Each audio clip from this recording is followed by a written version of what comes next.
포뮬러1의 패독이 이번 주 열기를 한층 더 띄었어요. 맥라렌에선 알렉스 팔루의 발언이 오스카 피아스트리 영입의 출처를 흔들어 놓았고, 팀 내 불공평 대우에 대한 소문에도 다시 불을 지폈죠.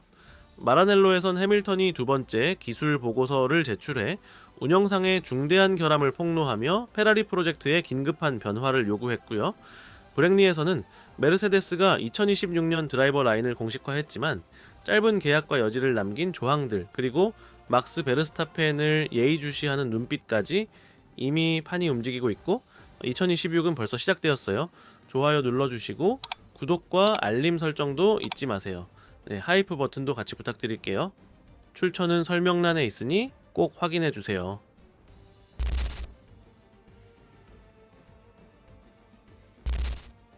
맥라렌이 영국 법원에 제기한 소송 과정에서 알렉스 팔루는 잭 브라운이 2023년 오스카 피아스트리를 영입하는 결정을 자신이 내린 게 아니라고 말했다라고 주장했어요. 팔루의 말에 따르면 그 결정은 당시 팀장 안드레아스 자이틀이 단독으로 내린 것이고요. 자, 더 나아가 브라운은 피아스트리의 합류가 팔루의 포뮬러1 진출 가능성을 해치지 않았다고 보장했다고도 해요. 잭 브라운은 즉각 반응했지만 경솔하고 무례한 태도였어요. 그는 그 모든 주장을 터무니없다라고 일축했고, 포뮬러1을 조금이라도 아는 사람이라면 자신이 피아스트리 영입 뒤에 있었다는 걸 알 거라고 했죠. 또 그는 호주 출신 드라이버의 재능을 늘 믿어왔다고도 강조했고요. 하지만 이미 피해는 컸습니다. 팔루의 발언은 더 깊은 의문들을 드러냈고, 많은 이들이 패독 안에서 속으로 고민하던 질문을 꺼내게 만들었어요. 오스카 피아스트리는 과연 맥라렌 내부에서 랜도 노리스와 동등한 드라이버로 대우받고 있을까요? 그와 랜도 노리스의 관계는 격에 없고 프로페셔널해요. 하지만 꼭 균형적이진 않죠. 노리스는 팀의 얼굴이고 맥라렌 프로그램 출신이며 신뢰를 오랫동안 쌓아왔고 계약도 2027년까지 단단히 맺어져 있어요. 반면 피아스트리는 탁월한 성적과 시즌 리더십에도 불구하고 여전히 감시의 대상처럼 보입니다. 물론 이는 성과 부족 때문이 아니에요. 피아스트리는 예선, 레이스, 일관성까지 모든 면에서 경쟁력이 있었고 여러 경기에서 노리스를 앞서기도 했어요. 그가 챔피언십 선두를 유지해온 것도 우연이 아니고요. 그럼에도 불구하고 팀 내외부에서는 그를 두 번째 이름처럼 표현하는 경우가 많다는 게 문제예요. 팔루 사건은 이 정치적 긴장을 적나라하게 보여줬고, 팀 내부와 드라이버 사이에는 정말 누가 권한을 갖고 있는지, 누가 우선순위인지를 둘러싼 질문이 남게 되었어요. 나는 맥라렌의 특정 선호가 있다고 단정하진 않아요. 하지만 이런 의심 자체가 팀과 드라이버 모두에게 부담을 남기죠. 만약 경기 중 어떤 일들이 일어나 한쪽이 유리해진다면 팔루의 그 말 이후엔 정말 그게 우연인지 아니면 계획된 편파인지 묻지 않을 수 없게 되겠죠. 왜냐하면 맥라렌이 평등을 논하더라도 포뮬러1은 같은 팀 안에서 두 명의 주연이 오래 공존하는 것을 쉽게 허락하지 않으니까요. 결국 언젠가는 누군가 선택당할 겁니다. 그리고 그 순간이 오면 피아스트리는 묻고 싶을 거예요. 내가 영입된 건 조각이 되려는 목적이었나? 아니면 체스판의 일부가 되려는 목적이었나?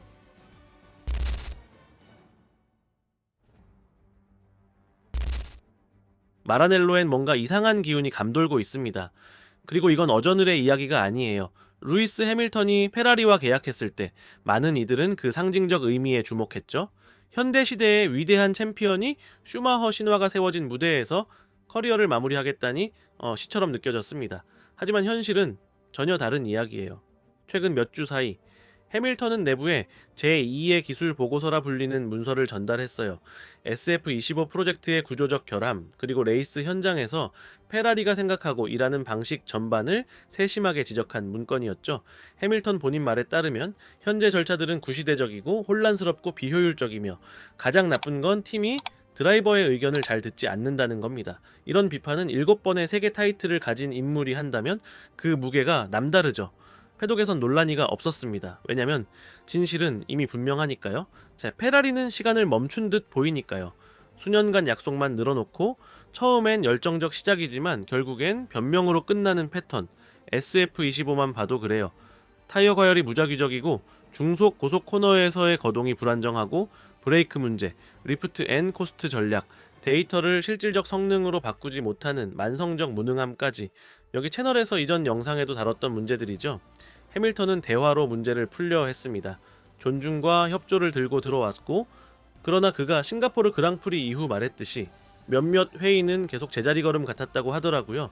7번 챔피언이라는 그의 피드백조차 진지하게 받아들이지 않는다면 문제는 우리가 생각하는 것보다 훨씬 깊은 건지도 모릅니다.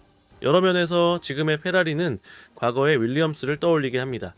자신의 역사를 믿고 타성에 젖은 거대 팀, 전통과 방식을 혼동하는 팀, 조금씩 현대성을 잃어가고 있는 팀, 이런 운영 방식 때문에 한때 무너졌고 재정비되어 다시 일어선 역사가 있죠. 네, 페라리가 완전히 무너질 거라고는 생각하지 않지만 이대로 지속된다면 늘 뒤에서만 지켜보는 팀으로 남을지도 몰라요.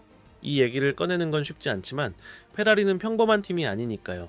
포뮬러1의 정신을 지닌 팀이죠. 아마 그래서 더 괴롭겠지만 사랑하는 만큼 책임도 커지는 법이니까요. 해밀턴은 이 프로젝트에 와서 위기를 관리하려 온 게 아니고 정말 이기려고 온 사람입니다. 만약 팀이 이런 명백한 신호들을 무시한다면, 예를 들면 이 보고서처럼 페라리는 가장 큰 영입을 또 하나의 낭비로 기록할 위험이 있어요. 그럴 땐 마라넬로의 화려한 연설은 소용없고 트랙 위에서 진실은 반드시 드러나니까요.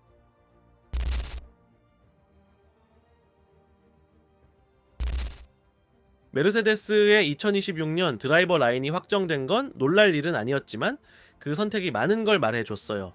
조지 러셀과 안드레아 키미 안토넬리는 1년 계약으로 재계약했어요. 연장 조건은 실적에 달려있고요. 장기 계약이 흐름인 포뮬러1 세계에서 메르세데스는 전략적으로 여지를 남겼고 그 여지의 이름은 막스 베르스타펜입니다.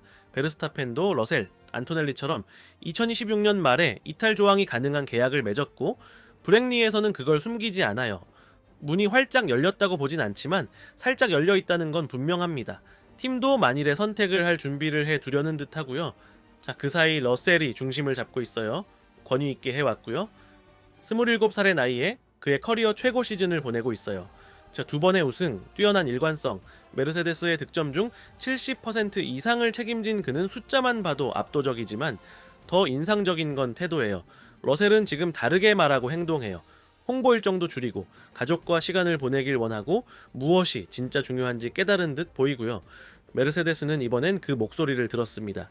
2026년 계약은 그가 연예 활동 약속을 극적으로 줄인 뒤에야 나왔고요. 니코 로즈버그가 말했듯 한때 연예 일정이 연간 80일에 달하던 그였죠. 러셀은 그런 삶을 유지하고 싶지 않았고 균형을 원했고 살아있는 삶을 원했고 그걸 인정받았어요. 안토넬리는 지금 다른 국면에 있어요. 젊은 이탈리아인으로 기반을 잡아가고 있죠. 몇몇 경기에서 토보에 들기도 했지만 아직 꾸준함을 증명하진 못했고요. 메르세데스도 그걸 인지하고 있어서 오늘의 톤은 조심스러움이에요. 재능은 틀림없지만 성장할 시간은 제한적일 수 있고 2026년이 본인이 남을지 아니면 더 큰 이름에게 자리를 내줄지 결정짓는 해가 될 수도 있어요. 지금 중요해진 건 단순히 메르세데스의 현재가 아니에요. 제 미래가 걸려 있습니다. 베르스타펜이 들어올 가능성도 배제할 수 없지만 무엇보다 분명함이 필요하죠. 2026년이 진짜 변화의 해라면 러셀과 안토넬리가 듀오로 남는 마지막 시즌이 될지도 모르고요. 질문은 이겁니다. 메르세데스가 이들을 믿느냐가 아니라 변경의 유혹이 문을 두드릴 때에도 그 믿음을 유지할 수 있느냐는 거죠. 우리가 속으로 알고 있듯이 토토볼프는 본심으론 베르스타펜을 원했을지도 모릅니다. 하지만 지금은 할 수 없고 그저 가진 걸 유지하는 쪽을 택한 듯 보여요. 현대 그리드에서 평균 이상의 드라이버 1명과 실수에도 불구하고 중요한 포인트를 쌓은 젊은 유망주 하나를 팀으로 가진 건 메르세데스가 현재 두 자리를 지키기 위한 선택 같기도 하고요. 영상이 마음에 드셨다면 아시죠? 하이프 버튼 눌러주시고 좋아요, 구독, 알림까지 부탁드려요. 제가 결승선 채널은 매일 영상으로 찾아옵니다. 출처는 설명란에 모두 정리했어요. 감사합니다. 다음 영상에서 또 만나요.